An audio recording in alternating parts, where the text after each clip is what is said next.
Yo, what's up, YouTube? It's your boy Hamo Bay, who say Layer Production, What's Up Records, here to give you another tutorial video.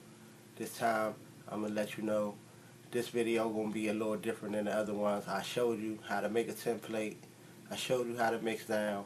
This time, I'm going to show you how to bounce a track out from out of your interface, going either into another interface, or in my case, I'm coming out of my interface into my Mackie Big Knob, and I'm going to come back out of my Mackie Big Knob back into my Focusrite 6x6. Alright, so this is how we're going to do it in Tracktion. We're going to open up my project folder. As you can see, I got my folder, my master fader folder, my project folder. My project folder, you see I got the beat folder, I got my verses folder, I got my aux folder, my typical setup.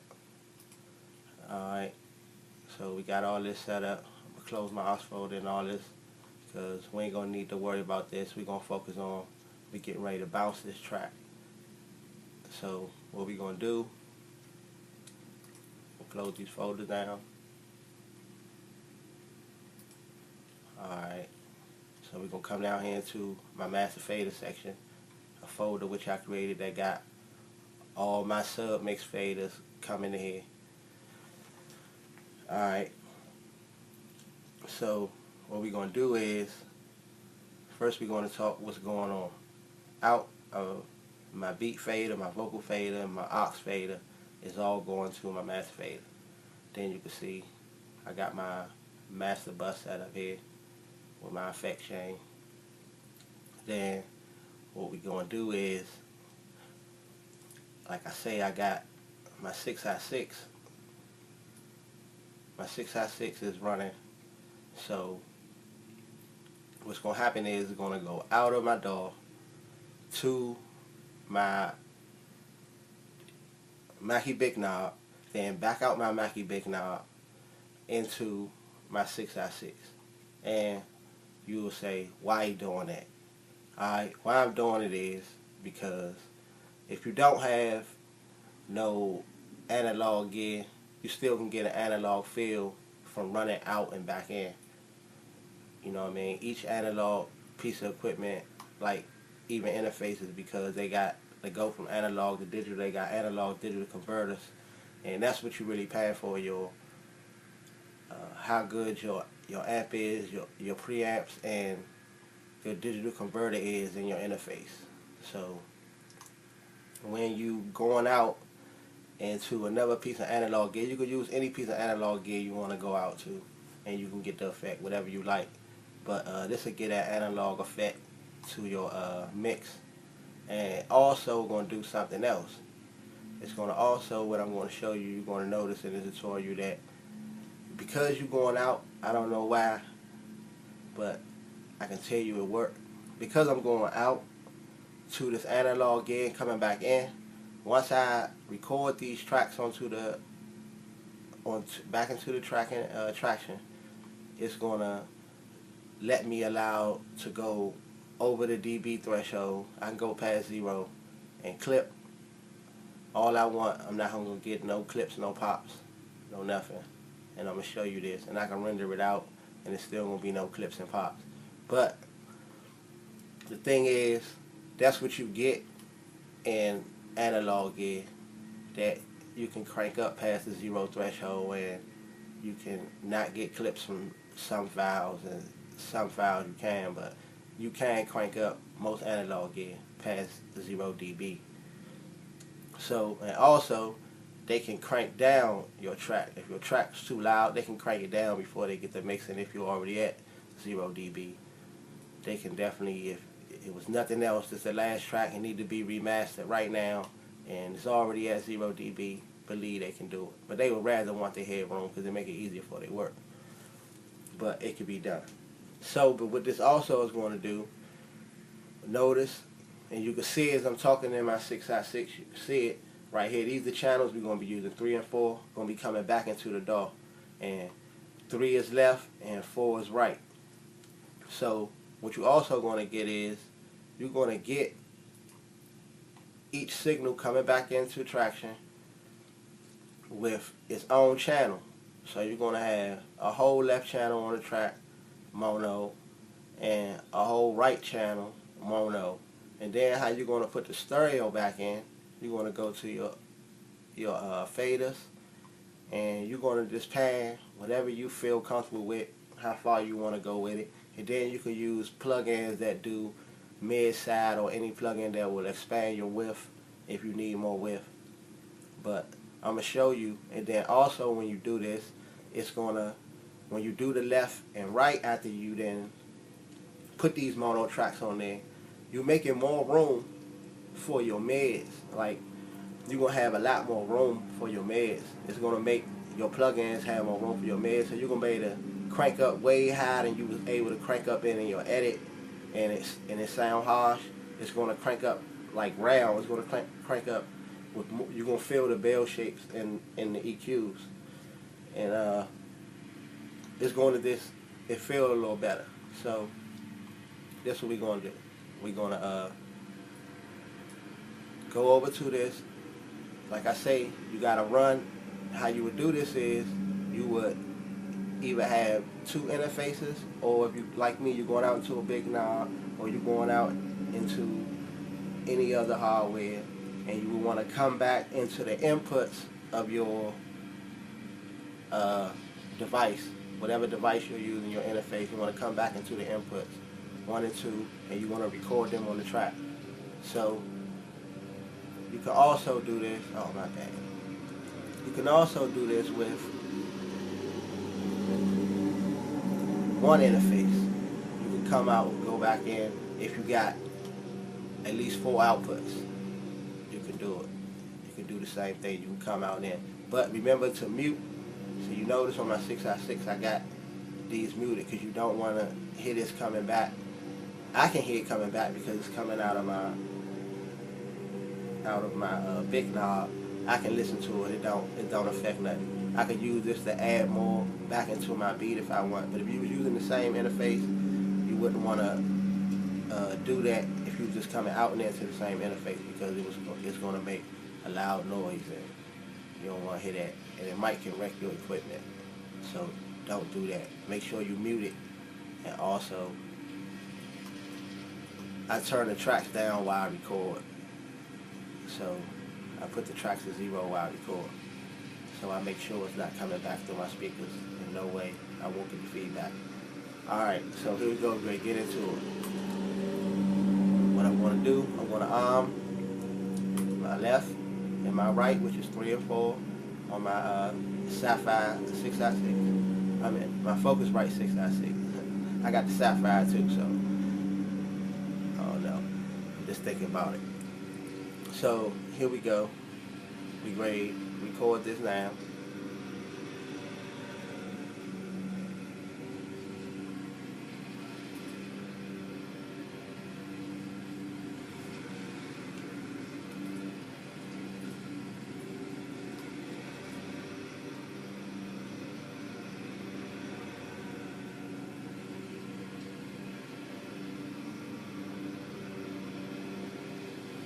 Oh, I'm sorry. I got the track on solo.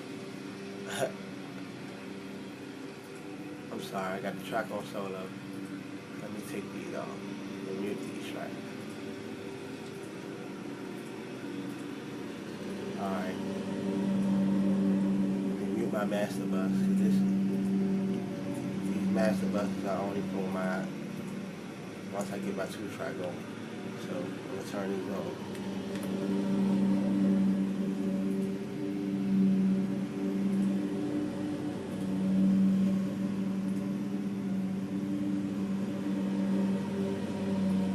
Alright, here we go.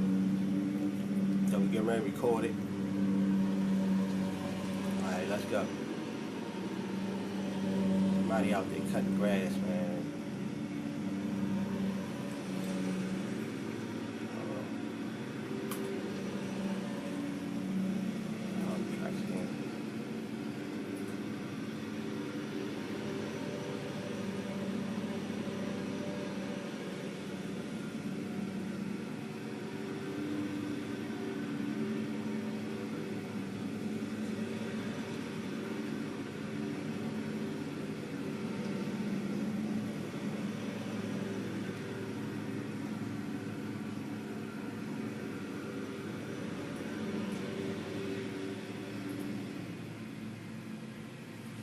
Sorry.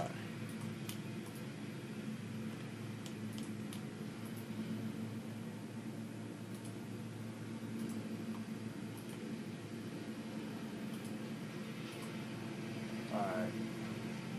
Let me widen this out for you so you can see it.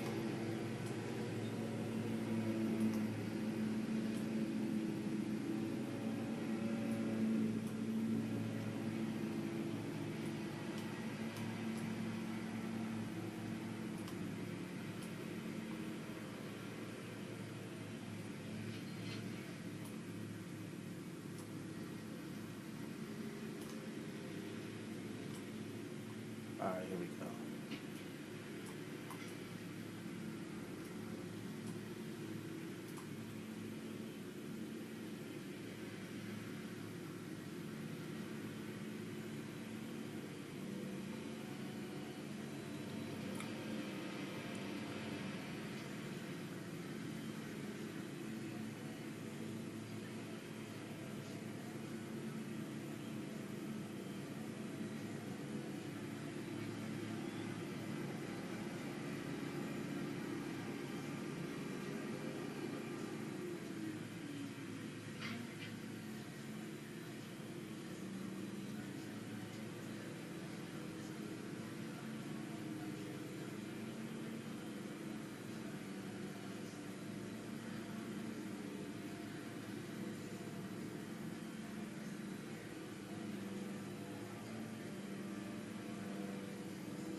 Alright, there we go. You can see we got our profile mixes.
Alright, there you go. Alright, as you can see, we got both our mixes. We got our left channel, we got our right channel, and we got our patch bay going. See why I got the patch bay going? Because remember what I told you, once I move this panel over here, once we do the pattern over here,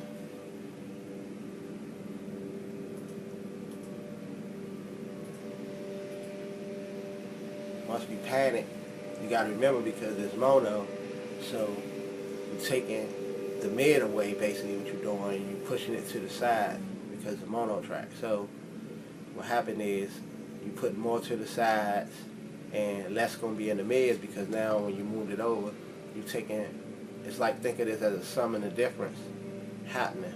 So what I do is I put the patch bay on from my left channel. I'm running my patch bay, I'm going straight in, left and right, then I'm running my left back over to the right. Then I'm doing the same thing here, coming from right to left. So what happens is, I come over, I put the pull tech on,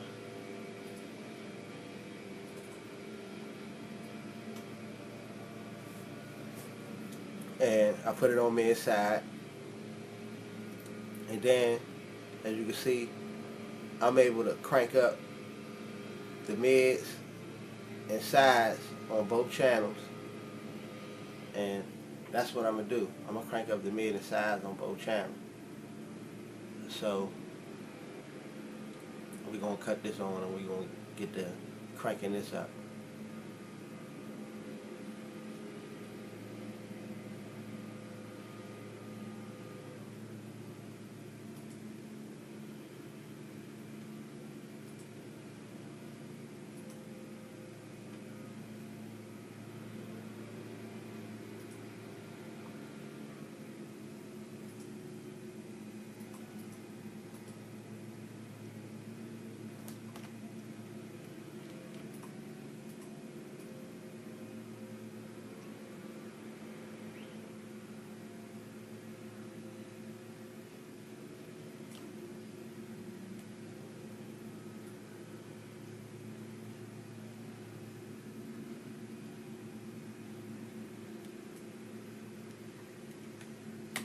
Alright, and what I'm going to do, I'm going to make this, mirror this. So how you do it is, I'm going to click on this plugin, and you see down here in the bottom it say, drop a plugin here to make this plugin mirror the parameters. So what's going to happen is it's going to copy whatever I'm doing down there. But I'm going to go back and tweak this side separately, but I want, while I'm doing this, I want it to go up at the same time. So what I'm going to do is, I'm going to drag this over, drop it in, and you can see it's mirroring it now. So then I'm going to go back to this plug, which I'm using now. So I'm going to come back here. And so this plug-in going to mirror it now.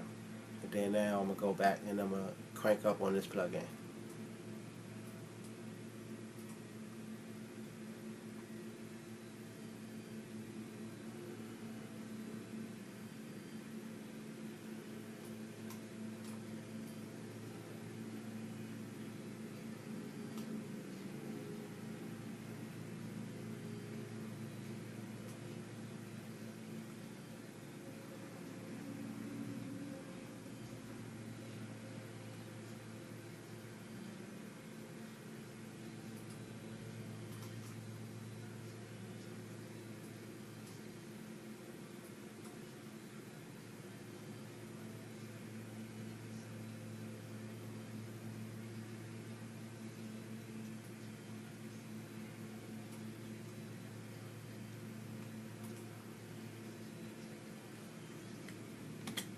See, now I'm going to stop the mirror and I'm going to work on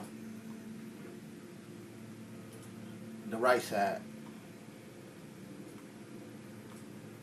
So I'm going to stop the mirror, close the plug. Alright.